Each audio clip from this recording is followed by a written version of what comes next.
Make or break. All right, so this is one application I use, and this is one video channel that I watch. I really don't get much out of this channel, but I wanted to go and review this and see if he's delivering what he's saying he offering at the beginning. Because sometimes I don't get what he's offering. I don't get the full gist, the full delivery. So let's look. It says 16 YouTube settings everyone should change now. Break a video. So here's 16 of them and how to fix them so you get more views. Make sure you stick around until the end because there's a huge update to a setting you're all desperate to get your hands on. So it's part of the YouTube thing, and you got the hook at the beginning, and you got the promise at the end. That's to keep you to watch it through. Now this, you can learn from it. This is what you want to do, and I'm gonna have to start using it more. So this, watching his videos over and over and others, you learn the little tricks. Get them hooked in. Give them something that they want, and then make them watch the whole video through. And that's how the YouTube algorithm works. The portion of the video that's being watched comes into play. YouTube Studio, go to settings and then upload defaults and find visibility. The last thing you want to do is set this to public. You need to give YouTube time to process the video up to its highest quality as well as do its copyright checks. My general recommendation is that you give yourself a minimum of a 2-hour window from upload to publishing. Obviously, it's a bit different if your video is very time sensitive. Upload it in private, prepare it, and then publish it as soon as you can. All right, we're going to move from upload defaults to look at individual settings for videos. A lot of these can be set at the upload default level, so they affect all videos, but some will need to be treated individually. Like this brand new setting, altered content. For using AI to generate any part of a video, whether it be visuals or audio, you definitely need to read this question, but you don't necessarily need to answer yes all of the time. YouTube support have supplied tons of examples on what you need to do, and we've made some dedicated videos on the subject, so make sure to check them out. It's all linked below. Put simply, treat the question like this. If your AI-generated content may mislead a viewer into thinking a famous person or a famous location is real when it isn't, the answer is probably yes. Now, the impact of doing this is quite small. In most cases, all it will do is add this message to the video description. In some cases, YouTube may deem it necessary to add this label to the actual video as it's playing,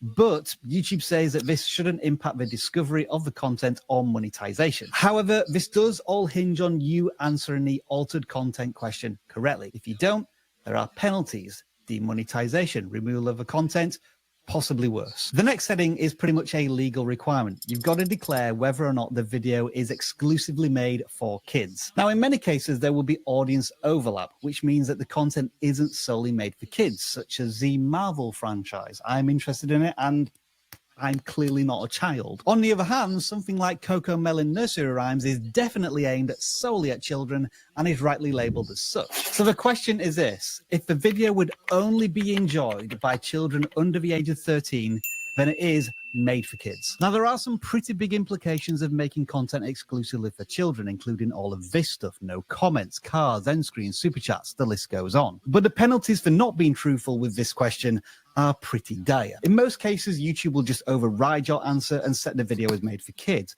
but they could take further action, and in extreme cases, the FTC could get involved.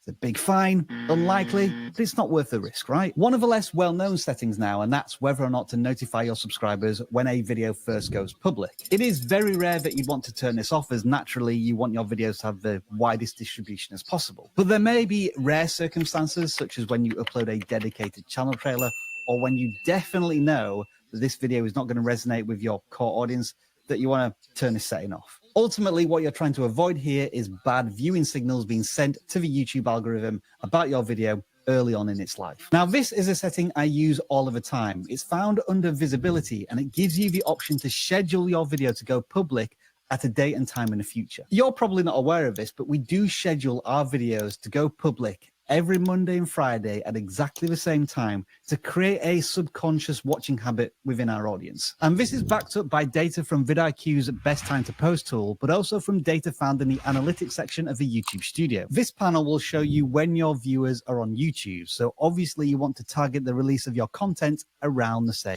Actually, I use this program, but I post a lot.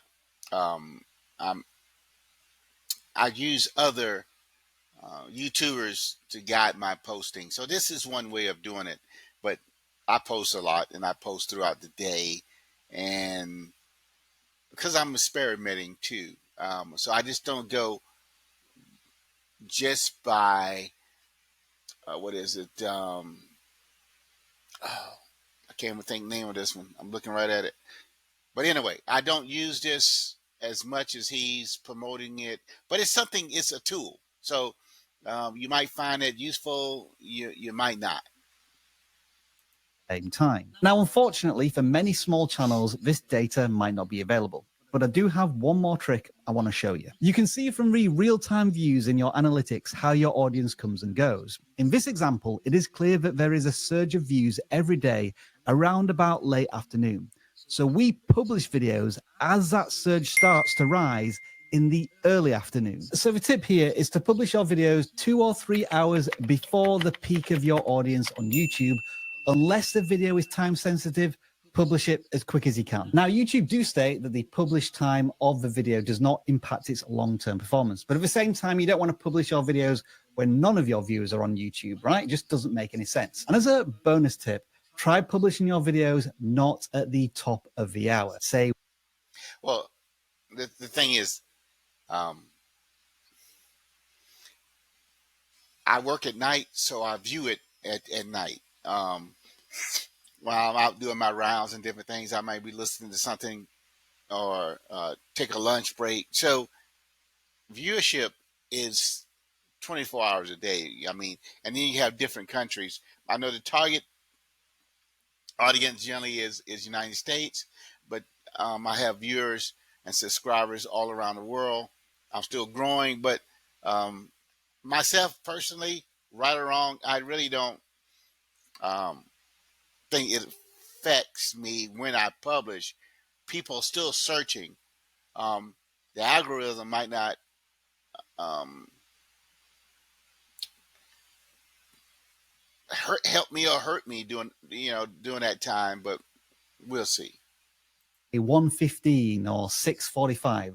That means your notifications are not competing with everybody else's. Another YouTube setting that has more of a legal nature to it is the paid promotion one. If you've been paid to talk about a specific product or service in one of your videos, then for your own integrity and credibility, you want to be open and transparent about it, right? This is the only impact on your video, a small label in the top left-hand corner of the screen that will disappear after a few seconds. Not much more to add here from a creator point of view, other than in some jurisdictions, it is a legal requirement to do this, so make sure you're honest. But from a viewer's point of view, this is interesting. You can almost always tell when there's a paid promotion segment on a video because the most replayed part of a video will have this spike showing the paid promotion viewers skipped. I wonder if the advertisers ever look at this. Okie dokie, we're going to look at the automatic chapters setting next, but only to advise you not to use it. Now, don't get me wrong, video chapters Yes, I generally skip it if possible.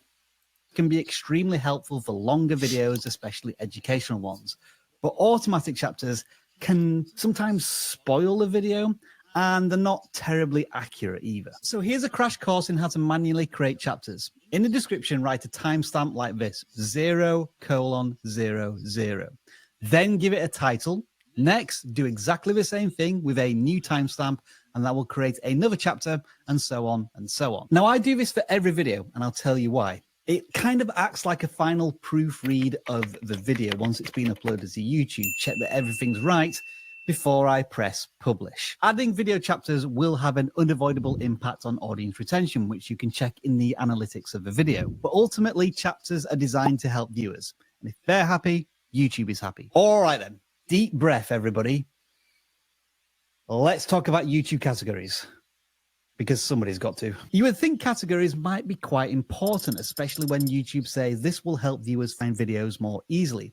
But where on earth is this random assortment of categories implemented that helps the discovery of content? The search filters don't offer these options, and the topic chips found dotted around YouTube are far more granular, specific, and useful. Now, I spent precious 15 minutes of my own time trawling through the YouTube support pages looking for any mention of YouTube categories and found nothing. So this is a pretty bold statement for YouTube to make without really backing it up. However, a YouTube employee recently did say this. When we have absolutely no behavioral data, we're going to probably rely more on the metadata, the data that we have in terms of the title and the description. So I don't know, maybe it is useful, maybe it isn't. My best guess is that video categories is a legacy of YouTube's old discovery features and tools, much like video tags.